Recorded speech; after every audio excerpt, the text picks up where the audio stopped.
La Chine continue de payer mieux que les autres pays asiatiques avec 45% d'employés qui voient leur paie augmenter de 6 à 10% cette année. Toutefois, 51% des candidats qui ont fait l'objet d'une enquête s'attendent à plus de 10%. Simon Lenz, directeur général de Ace China, dit qu'il y a des pénuries extrêmes dans certains domaines qui vont mener à de plus fortes augmentations de salaire. Si vous prenez certains des secteurs en pleine croissance en Chine, comme les technologies de l'information et le fait que les talents locaux sont peu nombreux, il y a une demande plus forte de la part des compagnies et des employeurs que le marché du travail peut vraiment offrir. Alors on voit que dans ces secteurs, pour les talents des technologies de l'information et de l'Internet, les augmentations de salaire sont plus fortes que la moyenne. Et il est courant de voir des augmentations de salaire de 20, 30, parfois 40% en base annuelle. Shanghai a publié une série de mesures concernant les visas et les permis de résidence pour attirer les talents étrangers qui veulent faire de la ville un centre scientifique et d'innovation. Pour aider les professionnels étrangers à s'installer et à attirer les talents étrangers dans l'avenir, la police de Shanghai a publié 10 mesures concernant les permis de résidence à la fin de l'an dernier. Par exemple, les étrangers qui veulent se lancer dans les affaires de la ville doivent investir seulement la moitié de ce qu'ils devaient investir avant. Investir $1 million en 3 ans les rend éligibles à recevoir la carte verte.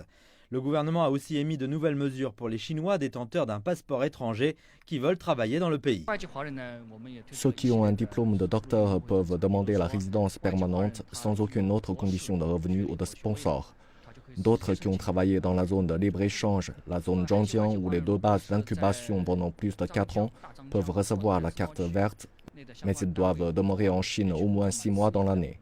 Les Chinois détenteurs d'un passeport qui ont des proches vivant à Shanghai peuvent aussi en faire la demande. Monsieur Tsai dit qu'environ 29% des étrangers qui travaillent à Shanghai sont dans les industries des hautes technologies, tandis que 50% sont dans les services et le commerce. Alodia Di Diantu vient des Philippines et est d'abord arrivée à Shanghai pour étudier le chinois. Elle a travaillé dans l'industrie de l'hospitalité pendant 1 an et demi.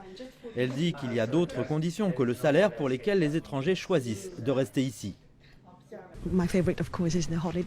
Ce que je préfère bien sûr, c'est les vacances. On a 20 jours de vacances et c'est un vrai plus, spécialement pour moi qui suis étrangère parce que j'ai besoin de rentrer chez moi.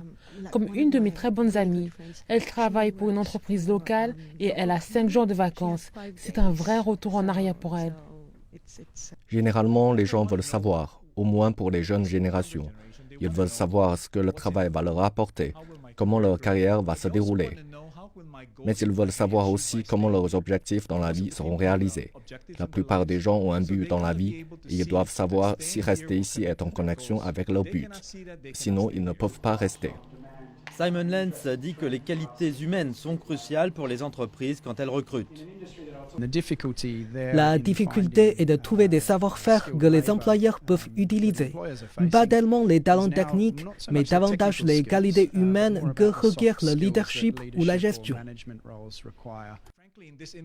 Dans cette industrie comme dans les services, il faut savoir interagir avec les employés. Par exemple, se souvenir de leur anniversaire, se souvenir de ce qui se passe dans leur famille. Dans le secteur de la vente de détail, chaque individu doit être traité individuellement. On ne peut pas traiter les gens comme un bloc. Selon le rapport, 45% des employés incluant des étrangers en Chine prévoient de changer d'emploi cette année pour chercher de nouveaux défis à accomplir.